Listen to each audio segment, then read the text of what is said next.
Welcome to the channel guys. दोस्तों, आप सब लोगों का हार्दिक स्वागत है।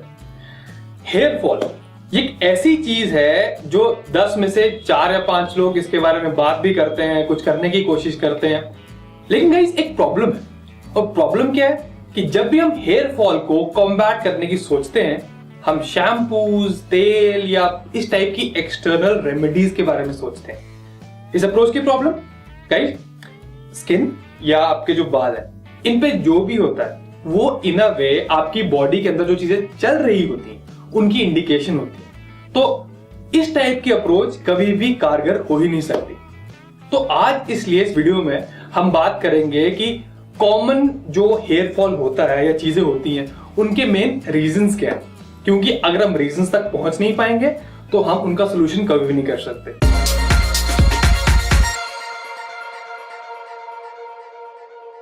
शैम्पूज, ऑयल्स, कंडीशनर्स, प्राइमरीली जब भी हमारा हेयर फॉल शुरू होता है तो हम इन चीजों की तरफ जाते हैं। लेकिन अप्रोच बहुत ही फॉल्टी है गाइस, क्योंकि अगर कोई हमारी बॉडी के अंदर प्रॉब्लम है तो ये चीजें हमको कभी भी ठीक नहीं कर सकती, नो मैटर टेक्नोलॉजी कौन सी है या उसमें कोई ऑयल डाला है, no matter what it is. तो बात करते हैं कि बॉडी के अंदर क्या प्रॉब्लम्स हो सकती हैं जिससे हेयर फॉल हो रहा है। अब थायराइड हमारे बॉडी का एक बड़ा इंपॉर्टेंट ग्लैंड है, इसके बहुत सारे फंक्शंस हैं। लेकिन अगर थायराइड ढंग से काम ना करे तो ये हेयर फॉल में रिजल्ट कर सकता है। अब भाई जो कॉमन प्रॉब्लम होती है, जैसे कई बार थायराइड ढंग से काम नहीं करता, वो कई बार लीवर माल फंक्शन। अब भाई लीवर माल फंक्शन कैसे होता है? अब काफी सारे लोग जिनको मैं जानता हूँ वो क्या करते हैं, उन्होंने एक नई डाइट शुरू की, मान लीजिए हाई प्रोटीन डाइट शुरू की, उनका हेयर फॉल शुरू हुआ। अब ये क्यों? हर किसी की बॉडी अलग अलग है। तो जो हाई प्रोटीन डाइट है ये हल्की सी जो लीवर पे थोड़ी स्ट्रेसफुल होती है, खराब नहीं होती, लेकिन अगर किसी की लीवर की हालत ऑलरेडी ठीक नहीं है तो थोड़ी और एग्रेवेट हो जाती है, तो उसे हेयर फॉल शुरू हो जाता है। तो इसलिए जब भी आपका हेयर फॉल शुरू होता है तो आप देखिए व्हाट कॉज्ड इट, मतलब इसका रीजन क्या था शुरू होने का। तो जब वो चीज आप वो अंडरलाइन कर लेते हैं, ठीक है मेरी जो हेयर फॉल हुआ था वो इस रीजन से शुरू हुआ था, तो वहां पे हम चीज को पकड़ सकते हैं। इसलिए लीवर की ऑप्टिमम हेल्थ मेंटेन करना बहुत जरूरी है। नो मैटर आपके कुछ फिजिक गोल्स हैं या आपकी स्किन या आपके बाल हेल्दी रखने हैं, दोनों चीजों के लिए। अगर आप डिटेल में जाना चाहते हैं आप लीवर प्रॉपर हेल्दी कैसे रख सकते हैं, मैंने एक वीडियो बनाया है, उसका लिंक डिस्क्रिप्शन बॉक्स में है, प्लीज चेक इट आउट। अब कहीं बार क्या होता है कि हाई ईस्ट्रोजन, अब ईस्ट्रोजन बेसिकली एक प्रेडोमिनेंटली फीमेल हार्मोन होता है। तो काफी सारी जो औरतें होती हैं ड्यूरिंग मेंस्ट्रुएशन या फिर आफ्टर प्रेगनेंसी वो हेयर फॉल एक्सपीरियंस करते हैं। वो इसलिए होता है गाइस क्योंकि जो हाई एस्ट्रोजन की हमारी बॉडी में होता है वो भी हमारे थायराइड को प्रॉब्लम क्रिएट करता है, और जब प्रॉब्लम क्रिएट होती है तो हेयर थिनिंग देखी गई है। अब ये तो प्रेडोमिनेंटली मोटा मोटा सा हो गया, हेयर थिनिंग कैसे हो सकती है। तो दूसरी बात आती है गाइस कि जो रिसीडिंग हेयर लाइन होती है, मतलब आपके बाल कम होते जाते हैं, मेल पैटर्न बाल्डनेस जिसे बोलते हैं, जैसे एक बिल्कुल स्पॉट बन जाता है सर के ऊपर, वो कैसे होती है? अब हमारी बॉडी के अंदर कुछ हार्मोन्स होते हैं, इनको एंड्रोजन्स बोलते हैं। जब एंड्रोजन्स का लेवल हमारी बॉडी में बहुत ज्यादा हो जाता है तो हमारे हेयर फॉलिकल्स को डिस्ट्रॉय करना शुरू कर देते हैं। प्रेडोमिनेंटली ये जो एंड्रोजन्स है, एंड्रोजन्स मतलब जो मेल हार्मोन्स हैं जिनका लेवल अगर एक लेवल से ज्यादा हो जाए वो हमारा हेयर फॉल कॉज करते हैं। और किससे होते हैं? दो मेन रीजन है। एक तो इंसुलिन, अगर बॉडी में इंसुलिन ज्यादा हो जाता है या इंसुलिन की मात्रा अनहेल्दी लेवल तक पहुंच जाती है, वो प्री डायबिटिक स्टेज तो है ही है, लेकिन वो आपका हेयर फॉल भी रिजल्ट करती है।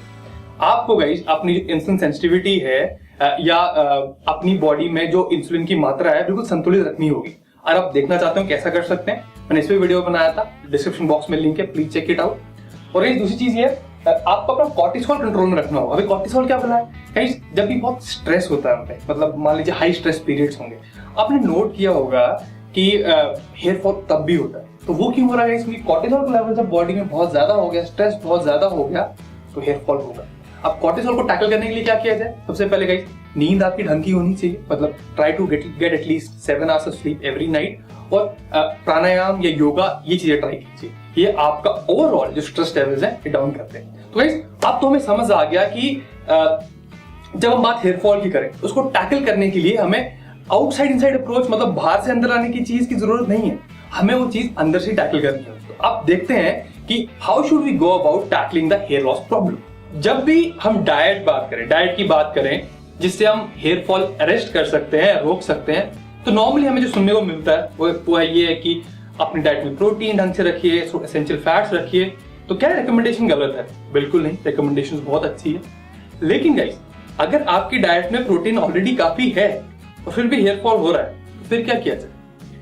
आपको एक बात समझनी होगी, हमारी बॉडी में बहुत टाइप के प्रोटीन, मतलब अलग बहुत सारी बायोकेमिकल रिएक्शंस में प्रोटीन की जरूरत होती है, अलग अलग प्रोटीन्स बनते हैं जिनकी उत्पाद होते हैं, एंजाइम्स होते हैं, मतलब बहुत सारी चीजें। तो कोलाजन एक टाइप का प्रोटीन है जो प्रेडोमिनेटली हमारे बालों में या हमारी स्किन में, हमारे नेल्स में पाया जाता है। तो हेल्दी लेवल्स ऑफ कोलाजन हमारी बॉडी में रहना बहुत जरूरी है। कैसे रखे जाए, क्या किया जाए? विटामिन सी एक कमाल की चीज है। कैसे लिया जाए? सबसे इजी ऑप्शन आंवला। ये बहुत रिचेस्ट सोर्स ऑफ वो है, विटामिन सी है। मान लीजिए एक जो आंवला होता है उसको अगर मैं एक संतरे से कंपेयर करूं तो एक आंवले में 20 गुना ज्यादा विटामिन सी होता है और आंवले में एंटीऑक्सीडेंट्स भी होते हैं जो कि आपकी बॉडी को वैसे भी बीमारियों से दूर रखते हैं। तो गाइस, आंवला या विटामिन सी अपनी डाइट में एडिक्वेट रखिए, ये आपके लीवर के लिए बहुत हेल्दी है। तो मैं बात कर रहा था कोलाजन की कि आपको अपनी डाइट में कोलाजन रखना जरूरी है। तो कैसे रखा जाए? गाइस, वेजिटेबल्स, फ्रूट्स, डिफरेंट अलग अलग कलर्स के। अब आपकी बॉडी में कोलाजन जितना होगा आपकी स्किन भी उतनी शाइनी और हेल्दी रहेगी, आपके बाल भी सही रहेंगे। डिटेल्ड लिस्ट कि कोलाजन कितने में क्या होता है, कहां से मिल सकता है, डिस्क्रिप्शन बॉक्स में मैं पूरा डिस्क्रिप्शन दे दूंगा कि आपको क्या क्या खाना चाहिए। लेकिन प्रेडोमिनेटली फ्रूट्स एंड वेजीज ही होते हैं।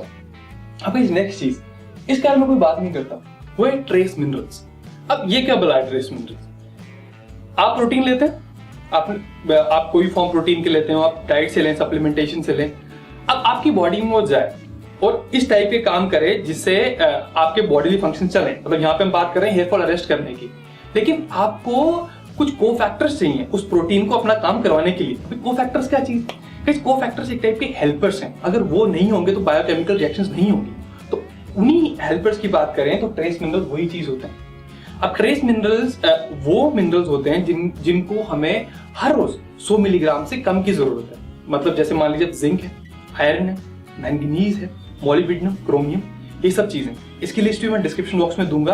आप हर रोज कितना चाहिए, आपको किस डाइट से मिल सकता है, कैसे का मिल सकता है। फिर अगेन इसमें वेजीज का बड़ा मेन पार्ट है।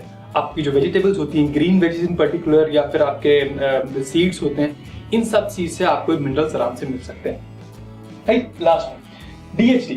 DHT हो गया गाइस, डाईहाइड्रोटेस्टोस्टेरोन। अब होता क्या है कि अगर आपकी बॉडी में कई बार टेस्टोस्टेरोन कन्वर्ट हो जाता है DHT में, तो DHT अगर आपके हेयर फॉलिकल्स पे बैठ गया तो कोई भी न्यूट्रिशन आपकी हेयर फॉलिकल्स तक पहुंचने नहीं देता। तो नो मैटर आपका खाना डाइट में कितना अच्छा है, न्यूट्रिशन पहुंच ही नहीं पाएगा ऊपर। तो अब DHT को ब्लॉक करने के लिए मार्केट में बहुत सारे DHT ब्लॉकर्स आते हैं, लेकिन हम मेडिसिन की बात बिल्कुल नहीं करेंगे। हम बात करते हैं कि हम नेचुरली चीज को कैसे ठीक कर सकते हैं। DHT की अगर मैं बात करूं तो मेथी के बीज, जिसे हम फेनुग्रीक सीड्स भी बोलते हैं, ये आप ट्राई कीजिए। करना क्या, आप 1 चम्मच मेथी के बीज रात को पानी में भिगो के रख दीजिए। सुबह तक, जब सुबह आपको बीज मिलते हैं, उनको ब्लेंड कीजिए, उनका हल्का सा पेस्ट बन जाएगा, खाली पेट खा जाइए। ये हेयर फॉल को रेस्ट करने में हेल्प करेंगे और ओवरऑल भी बॉडीली फंक्शन में बहुत हेल्पफुल चीज है। So guys, that was it regarding कि आप अपना हेयर फॉल को कैसे अप्रोच करें, उसको कैसे ठीक करने की कोशिश करते हैं। So I guess this was helpful. Thank you so much for watching. This is friend Anurag signing off. I'll see you next time. Till then, bye bye.